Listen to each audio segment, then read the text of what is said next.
جب میرا ان سے رابطہ ہوا تھا تو ان کے حالات طلاق تک پہنچ چکے تھے۔ طلاق صرف اس وجہ سے نہیں ہو رہی تھی کہ طلاق کی صورت میں خاتون کو دی جانے والی رقم یا رقم کے بدلے گھر اور زیور وغیرہ کچھ بھی شوہر کے پاس نہیں تھا۔ رائے زہیب احمد صاحب خودکشی کر کے زندگی کا خاتمہ کرنے کا سوچ رہے تھے۔ اسی دوران اللہ تعالیٰ نے مجھے ان کا وسیلہ بنایا۔ زہیب صاحب کا تعلق پاکستان کے سرگودا شہر سے ہے۔ وہ نیوزی لینڈ میں مقیم ہیں اور وہاں اپنی فارماسیوٹیکل کمپنی بنا رکھی تھی۔ انتہائی پڑھے لکھے خاندان سے تعلق رکھتے ہیں۔ ان کے والد صاحب پاکستان کی طرف سے کئی ممالک میں سفارت کاربن کر رہے۔ رائے زہیب صاحب نے اپنی تعلیم یورپ کی بہترین یونیورسٹیوں سے مکمل کی اور پھر مختلف ممالک میں ملازمتیں کرنے کے بعد ہمیشہ کے لیے نیوزی لینڈ میں مقیم ہو گئے۔ ان کی شادی پاکستان کی ایک بزنس مین خاندان کی لڑکی سے کر دی گئی۔ بظاہر یہ شادی نئی کاروبار کو بڑھاوا دینے کے لیے ایک سمجھوتا ہی تھا، مگر انہوں نے اور ان کی بیوی معروش منشا نے اس شادی کو حقیقی معنیوں میں اپنا لیا۔ شادی کے بعد دونوں میاں بیوی نے ساتھ وقت بتایا۔ معروش منشا سارے لاڈ اور ناز نخرے بھول کر صحیح معنیوں میں گھریلو خاتون بن گئی، جبکہ رائے زہیب نے بھی کاروبار کو سر پر سوار کرنے کی بجائے گھر اور خاندان سے بچا ٹائم کاروبار کو دینا شروع کر دیا۔ معروش منشا کی خواہش پر ہی ان کے شوہر نے ایک فارماسیوٹیکل کمپنی میں حصہ ڈالا اور آخر کار وہ اس کمپنی کے مالک بن گئے۔ دونوں میاں بیوی کی زندگی خوب نبھ رہی تھی۔ اللہ تعالیٰ نے ان کو بیٹے کی صورت میں اولاد بھی عطا کر دی تھی۔ یوں ان کا گھرانہ مکمل ہو چکا تھا، مگر ان کی یہ خوشیاں ان کے رشتہ داروں سے برداشت نہیں ہو پائی تھیں۔ معروش کے خاندان والوں نے اسد کے ہاتھ مجبور ہو کر اسے نشان عبرت بنانے کے لیے تعویذ گنڈوں اور کالے جادو کا سہارا لیا تھا، اور یہ سب معروش کے گھر تک پہنچانے کے لیے اس کے شوہر کے رشتہ داروں سے مدد لی گئی تھی۔ اسد لوگوں ہمیشہ ہی اپنوں کے لیے زوال کے منتظر ہوتے ہیں، لہٰذا عالمیت کے تعویذ اور دوسری غلاظت عامل سے لے کر آنا معروش کے رشتہ داروں کی ذمہ داری تھی، اور پھر دیار غیر میں رائے زہیب کے گھر تک پہنچانا زہیب کے رشتہ داروں کی ذمہ داری تھی۔ جادو اتنے طاقتور شیطانی عمل سے کیا جا رہا تھا، بہت جلد اس نے اپنا اثر دکھانا شروع کر دیا۔ معروش اور زہیب کا 2 سال کا بچہ بیمار ہوا۔ شروع میں اس کی بیماری کو نارمل سمجھا گیا، مگر جو علاج ہوتا گیا مرض بڑھتا گیا، اور سب سے بڑی حیرت کی بات یہ تھی کہ ہر رپورٹ میں اس معصوم بچے کی بیماری مختلف آتی تھی۔ نیوزی لینڈ کے 13 مختلف ڈاکٹر سے ٹیسٹ کروائے، رپورٹ تیار کروائی، 13 کے 13 نے مختلف بیماریاں تجویز کی جو بیماری ایک ڈاکٹر بتاتا اور علاج شروع کرتا۔ جب دوبارہ تکلیف پر بچے کو ڈاکٹر کے پاس لے کر جاتے تو وہ کہتا بچے کو تو یہ بیماری نہیں ہے جس کا آپ علاج کروا رہے۔ وہ نئے ٹیسٹ کرتا اور نئی بیماری تجویز کر کے اس کا علاج شروع کر دیتا۔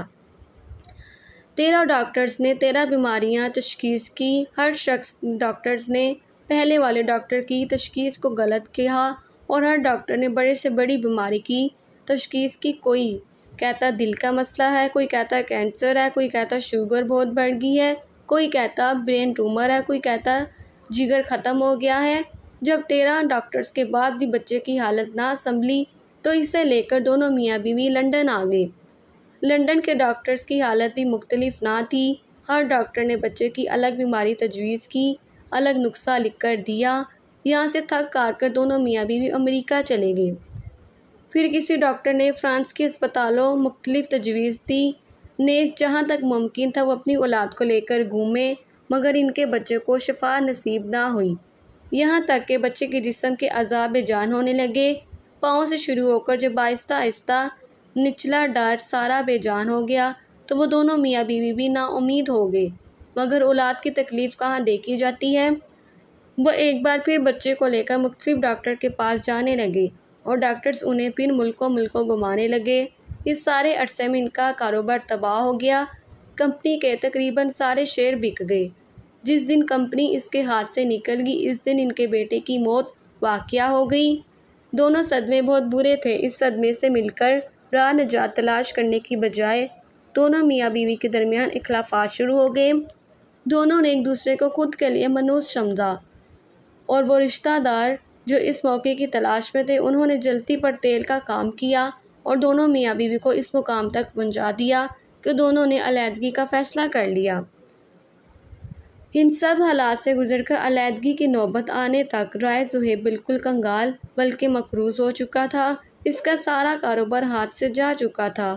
کچھ معاہدے جو وہ پورے نہیں کر سکا تھا، ان کی بنا پر اس سے گھر میں معاوضے کی مدد میں لے لیا گیا تھا۔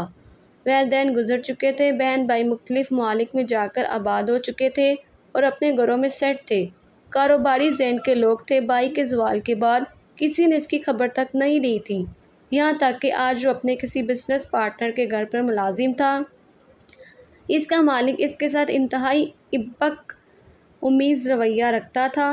دوسری طرف طلاق لینے کے لیے بیوی کا دباؤ بڑھتا جا رہا تھا اور اس کے پاس حق مہر ادا کرنے تک کے لیے پیسے نہیں تھے۔ کجا کے لکھے گئے گھر اور زیور دیتا۔ ان حالات سے تنگ آ کر وہ خودکشی کے متعلق سوچ رہا تھا۔ اسی دوران سوشل میڈیا پر میرا اور اس کا رابطہ ہوا تھا۔ میں نے اس سے چند ہفتوں کا عہد لیا تھا اور کہا کہ اسی دوران وہ نہ خودکشی کرے گا نہ بیوی کو طلاق دے گا۔ اسی دوران میں نے اس کا حساب لگایا جو میری سمجھ سے باہر تھا، پھر اپنے استاد محترم سے رابطہ کیا، تمام حالات سے ان کو آگاہ کیا۔ مجھے یاد ہے میرے استاد محترم ان دونوں زیارتوں پر گئے ہوئے تھے۔ میرا مسئلہ سن کر انہوں نے مجھ سے کہا تو بیٹا تم اس میں ہاتھ نہ ڈالو، یہ کام ہم سے باری ہے۔ اپنے استاد کے منہ سے لفظ ہم سن کر میری آنکھ سے آنسو آ گئے تھے۔ میں بہت حساس طبیعت کا مالک ہوں، ہر کسی کا دکھ محسوس کر کے رو پڑتا ہوں۔ مجھے روتا دیکھ کر استاد محترم نے رونے کی وجہ پوچھی تو میں نے کہا تھا کہ مسئلہ ہم سے بڑا ہوگا، مگر جن کے در پر آپ کھڑے ان کی رحمت و کرامت سے تو نہیں۔ میری بات سن کر استاد محترم مسکرائے۔ 3 دن کا ٹائم مانگا اور تیسرے دن انہوں نے بتایا تھا ان پر کالا جادو کیا گیا ہے۔ جادو کے عمل میں نہ صرف انسانی ہڈیاں بلکہ انسانی گوشت اور خون بھی استعمال کیا گیا ہے۔ پھر استاد محترم نے بتایا کہ ان دنوں میاں بیوی کو مختلف اشیاء میں ملا کر حرام کھلایا اور پلایا گیا ہے، یہاں تک کسی مشترک کی راکھ ملے پانی سے غسل کیا گیا۔ ان دنوں میاں بیوی نے اور اس جادو کا مقصد فقط ایک نہیں تھا بلکہ کئی مقاصد تھے، جس میں میاں بیوی کی علیحدگی، کاروبار کا تباہ ہونا اور لڑکے سے کسی اور خاتون کا شادی کے لیے خواہش مند ہونا ہے۔ جس راکھ ملے پانی سے ان کو نہلایا گیا وہ راکھ حاملہ عورت کے کفن کے ٹکڑوں میں باندھ کر ان تک پہنچائی گئی ہے، ورنہ شاید وہ اتنا متاثر نہ ہوتی۔ انہوں نے مجھے یہ تک بتایا کہ کس جگہ عمل کیا گیا، کب کب اور کیسے کیسے کیا گیا۔ اس کے ساتھ ہی انہوں نے مجھے کچھ مخصوص وظائف بتائے جو میں نے زہیب صاحب کو بتا دیے۔ الحمدللہ ان وظائف کی برکت سے 6 ماہ بعد میاں بیوی میں بات چیت ہونے لگی۔ پھر دونوں میاں بیوی کو کچھ مزید وظائف بتائے، جس سے اللہ تعالیٰ کا اتنا فضل و کرم ہوا کہ دونوں میاں بیوی میں صلح ہو گئی۔ زہیب معروش منشا کے درمیان ہونے والی صلح جادوگر عامل اور جادو کروانے والوں کی پہلی شکست تھی اور اس کے بعد ان کو ہر موقع پر شکست ہوتی گئی۔ اللہ تعالیٰ کے کلام میں اتنی طاقت ہے کہ ہمارے بتائے گئے وظائف سے اور استخاروں سے ان لوگوں نے وہ تمام چہرے اپنی آنکھوں سے دیکھے جو اس سازش میں ملوث تھے۔ سب لوگوں کے چہرے اور کردار کھل کر سامنے آ جانے کے بعد زہیب نے مجھ سے پوچھا تھا ان کا کیا کرنا چاہیے۔ میں نے اس کو مشورہ دیا تھا کہ ان کو معاف کر کے ان سے متحد ہو جانا چاہیے، اور میری نظر میں اتنے گمبھیر حالات سے نکل جانے کی دوسری وجہ یہ تھی کہ زہیب نے صدقہ خیرات کرنا شروع کر دیا، اور یہ تو ہر مسلمان جانتا ہے صدقہ ہر بلا کو کھا جاتا ہے۔